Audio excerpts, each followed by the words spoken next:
أعوذ بالله من الشيطان الرجيم.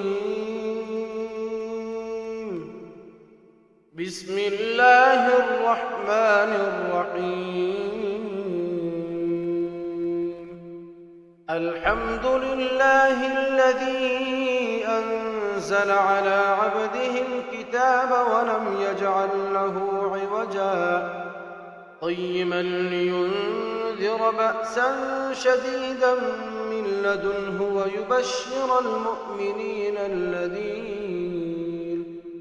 ويبشر المؤمنين الذين يعملون الصالحات أن لهم أجرا حسنا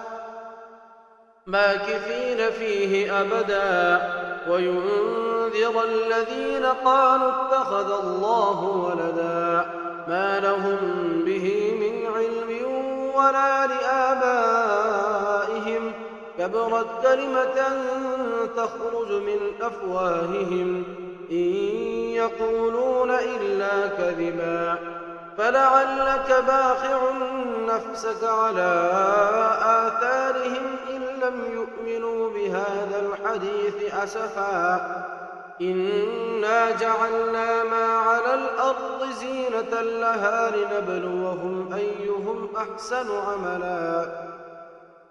وإنا لجاعلون ما عليها صعيدا جرزا أم حسبت أن أصحاب الكهف والرقيم كانوا من آياتنا عجبا إذ أوى الفتية إلى الكهف فقالوا ربنا آتنا من لدنك رحمة وهيئ لنا من أمرنا رشدا فضربنا على آذانهم في الكهف سنين عددا ثم بعثناهم لنعلم أي الحزبين أحصى لما لبثوا أمدا نحن نقص عليك نبأهم بالحق إنهم فتية آمنوا بربهم وزدناهم هدى وربطنا على قلوبهم إذ قاموا فقالوا ربنا رب السماوات والأرض لن ندعو من دونه إلها لقد قلنا إذا شططا هؤلاء قوم اتخذوا من دونه آلهة لولا يأتون عليهم بسلطان بين فمن أظلم ممن افترى على الله كذبا وإذ اعتزلتموهم وما يعبدون إلا الله فأووا إلى الكهف ينشر لكم ربكم من رحمته ويهيئ لكم من أمركم مرفقا وترى الشمس إذا طلعت تزاور عن كهفهم ذات اليمين وإذا غربت تقرضهم ذات الشمال وهم في فجوة منه ذلك من آيات الله من يهد الله فهو المهتد ومن يضلل فلن تجد له وليا مرشدا وتحسبهم أيقاظا وهم رقود ونقلبهم ذات اليمين وذات الشمال وكلبهم باسط ذراعيه بالوصيد لو اطلعت عليهم لوليت منهم فرارا ولملئت منهم رعبا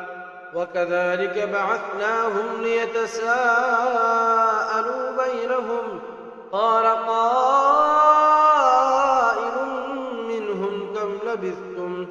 قالوا لبثنا يوما أو بعض يوم قالوا ربكم أعلم بما لبثتم فابعثوا أحدكم بورقكم هذه إلى المدينة فلينظر أيها أزكى طعاما فليأتكم برزق منه وليتلطف ولا يشعرن بكم أحدا إنهم إن يظهروا عليكم يرجموكم أو يعيدوكم ملتهم ولن تفلحوا إذا أبدا. وكذلك أعثرنا عليهم ليعلموا أن وعد الله حق وأن الساعة لا ريب فيها، إذ يتنازعون بينهم أمرهم فقالوا ابنوا عليهم بنيانا ربهم أعلم بهم قال الذين غلبوا على أمرهم لنتخذن عليهم مسجدا سيقولون ثلاثة رابعهم كلبهم ويقولون خمسة سادسهم كلبهم رجما بالغيب ويقولون سبعة وثامنهم كلبهم قل ربي أعلم بعدتهم ما يعلمهم إلا قليل فلا تمار فيهم إلا مراء ظاهرا ولا تستفت فيهم منهم أحدا ولا تقولن لشيء إني فاعل ذلك غدا إلا أن يشاء الله واذكر ربك إذا نسيت وقل عسى أن يهديني ربي لأقرب من هذا رشدا ولبثوا في كهفهم 300 سنين وازدادوا 9 قل الله أعلم بما لبثوا له غيب السماوات والأرض أبصر به وأسمع ما لهم من دونه من ولي ولا يشرك في حكمه أحدا واتل ما أوحي إليك من كتاب ربك لا مبدل لكلماته ولن تجد من دونه ملتحدا واصبر نفسك مع الذين يدعون ربهم بالغداة والعشي يريدون وجهه ولا تعد عيناك عنهم تريد زينة الحياة الدنيا ولا تطع من أغفلنا قلبه عن ذكرنا واتبع هواه وكان أمره فرطا وقل الحق من ربكم فمن شاء فليؤمن ومن شاء فليكفر إنا أعتدنا للظالمين نارا أحاط بهم سرادقها وإن يستغيثوا يغاثوا بماء كالمهل يشوي الوجوه بئس الشراب وساءت مرتفقا إن الذين آمنوا وعملوا الصالحات إنا لا نضيع أجر من أحسن عملا أولئك لهم جنات عدن تجري من تحتهم الأنهار يحلون فيها من أساور من ذهب ويلبسون ثيابا خضرا من سندس واستبرق متكئين فيها على الأرائك نعم الثواب وحسنت مرتفقا واضرب لهم مثلا الرجلين جعلنا لأحدهما جنتين من أعناب وحففناهما بنخل وجعلنا بينهما زرعا كلتا الجنتين آتت أكلها ولم تظلم منه شيئا وفجرنا خلالهما نهرا وكان له ثمر فقال لصاحبه وهو يحاوره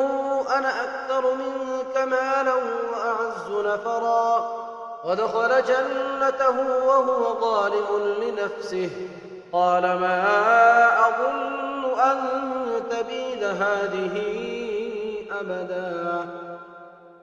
وما أظن الساعة قائمة ولئن رددت إلى ربي لأجدن خيرا منها منقلبا قال له صاحبه وهو يحاوره كفرت بالذي خلقك من تراب ثم من نطفة ثم سواك رجلا لكن هو الله ربي ولا أشرك بربي أحدا ولولا إذ دخلت جنتك قلت ما شاء الله لا قوة إلا بالله إن ترني أنا أقل منك مالا وولدا وعسى ربي أن يؤتيني خيرا من جنتك ويرسل عليها حسبانا من السماء فتصبح صعيدا زلقا أو يصبح ماؤها غورا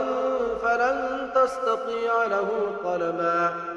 فأحيط بثمره فأصبح يقلب كفيه على ما أنفق فيها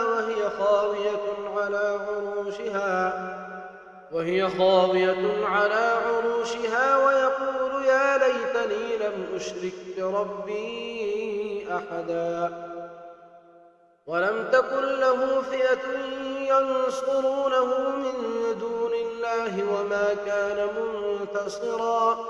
هنالك الولاية لله الحق هو خير ثوابا وخير عقبا واضرب لهم مثل الحياة الدنيا كماء أنزلناه من السماء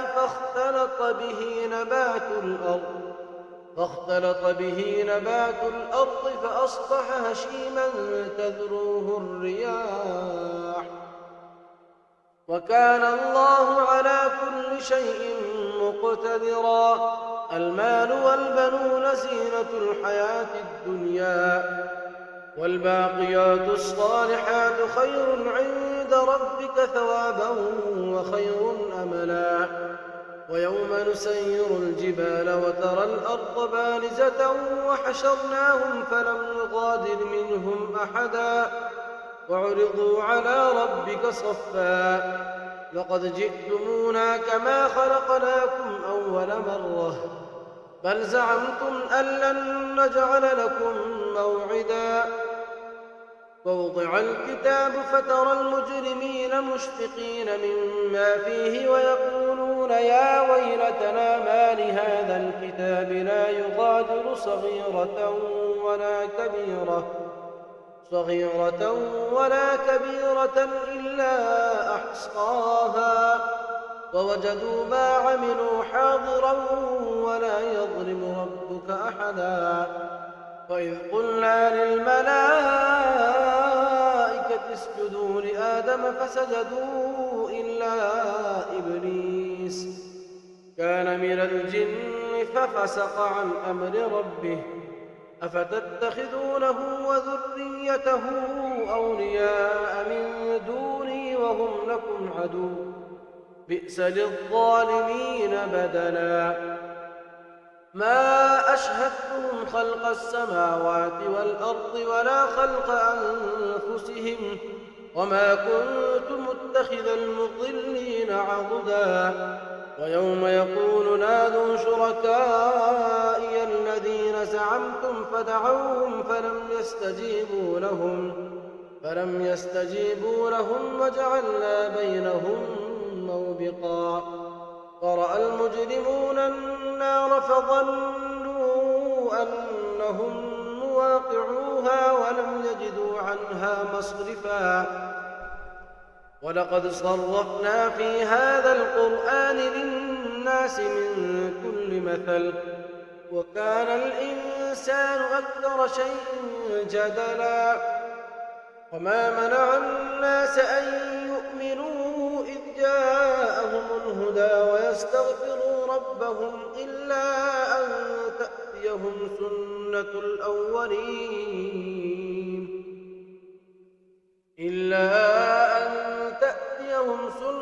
الأولين أو يأتيهم العذاب قبلا وما نرسل المرسلين إلا مبشرين ومنذرين ويجادل الذين كفروا بالباطل ليدحضوا به الحق واتخذوا آياتي وما أنذروا هزوا ومن أظلم ممن ذكر بآيات ربه فأعرض عنها ونسي ما قدمت يداه إنا جعلنا على قلوبهم أكنة أن يفقهوه وفي آذانهم وقرا وإن تدعهم إلى الهدى فلن يهتدوا إذا أبدا وربك الغفور ذو الرحمة لو يؤاخذهم بما كسبوا لعجل لهم العذاب بل لهم موعد لن يجدوا من دونه موئلا وتلك القرى أهلكناهم لما ظلموا وجعلنا لمهلكهم موعدا وإذ قال موسى لفتاه لا أبرح حتى أبلغ مجمع البحرين أو أمضي حقبا فلما بلغا مجمع بينهما نسيا حوتهما فاتخذ سبيله في البحر سربا فلما جاوزا قال لفتاه آتنا غداءنا لقد لقينا من سفرنا هذا نصبا قال أرأيت إذ أوينا إلى الصخرة فإني نسيت الحوت وما أنسانيه إلا الشيطان أن أذكره واتخذ سبيله في البحر عجبا قال ذلك ما كنا نبغي فارتدا على آثارهما قصصا فوجدا عبدا من عبادنا آتيناه رحمة من عندنا وعلمناه من لدنا علما قال له موسى هل أتبعك على أن تعلمني مما علمت رشدا قال إنك لن تستطيع معي صبرا وكيف تصبر على ما لم تحط به خبرا قال ستجدني إن شاء الله صابرا ولا أعصي لك أمرا قال فإن اتبعتني فلا تسألني عن شيء حتى أحدث لك منه ذكرا فانطلقا حتى إذا ركبا في السفينة خرقها قال أخرقتها لتغرق أهلها لقد جئت شيئا إمرا قال ألم أقل إنك لن تستطيع معي صبرا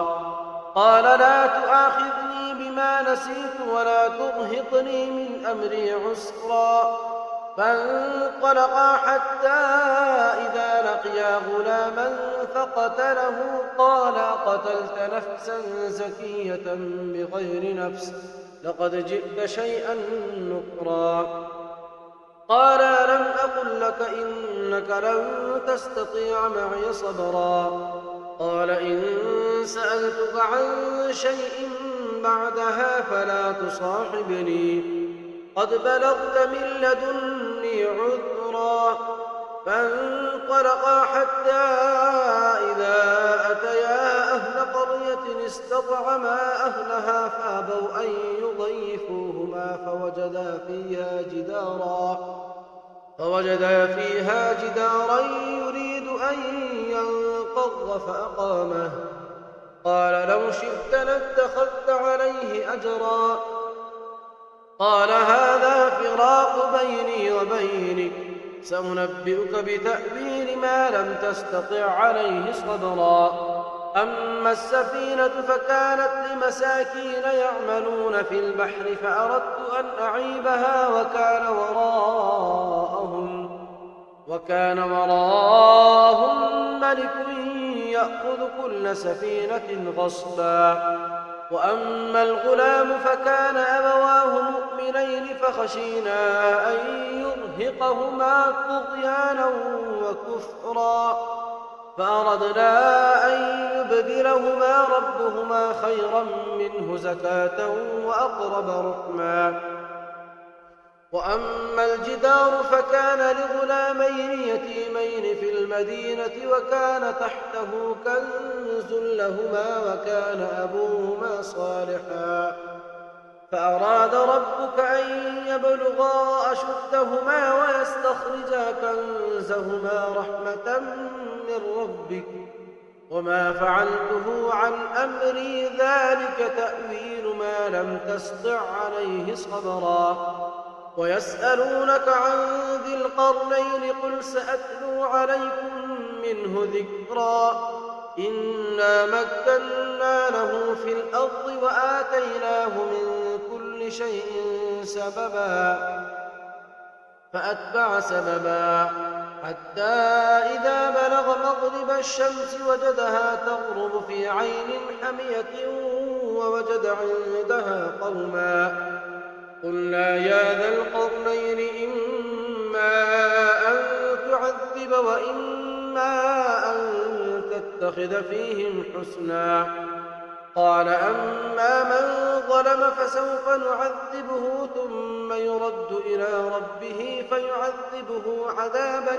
نكرا وأما من آمن وعمل صالحا فله جزاء الحسنى وسنقول له من أمرنا يسرا ثم أتبع سببا حتى إذا بلغ مطلع الشمس وجدها تطلع على قوم لم نجعل لهم من دونها سترا كذلك وقد أحطنا بما لديه خبرا ثم أتبع سببا حتى إذا بلغ بين السدين وجد من دونهما قوما لا يكادون يفقهون قولا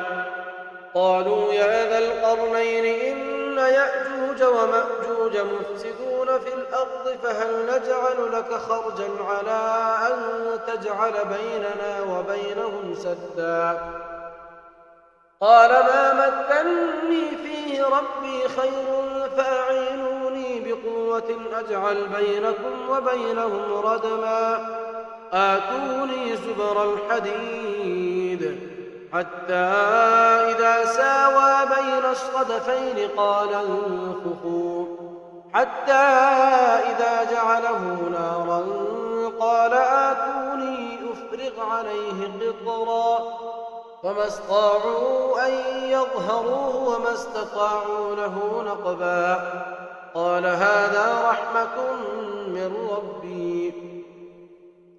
فإذا جاء وعد ربي جعله دكا وكان وعد ربي حقا وتركنا بعضهم يومئذ يموج في بعض ونفخ في الصور فجمعناهم جمعا وعرضنا جهنم يومئذ للكافرين عرضا الذين كانت أعينهم في غطاء عن ذكري وكانوا لا يستطيعون سمعا أفحسب الذين كفروا أن يتخذوا عبادي من دوني أولياء إنا أعتدنا جهنم للكافرين نزلا قل هل ننبئكم بالأخسرين أعمالا الذين ضل سعيهم في الحياة الدنيا وهم يحسبون أنهم يحسنون صنعا أولئك الذين كفروا بآيات ربهم ولقائه فحبطت أعمالهم فلا نقيم لهم يوم القيامة وزنا ذلك جزاؤهم جهنم بما كفروا واتخذوا آياتي ورسلي هزوا إن الذين آمنوا وعملوا الصالحات كانت لهم جنات الفردوس نزلا خالدين فيها لا يبغون عنها حولا قل لو كان البحر مدادا لكلمات ربي لنفد البحر قبل أن تنفد تنفذ كلمات ربي ولو جئنا بمثله مددا قل إنما أنا بشر مثلكم يوحى إلي أنما إلهكم إله واحد فمن كان يرجو لقاء ربه فليعمل عملا صالحا ولا يشرك بعبادة ربه أحدا.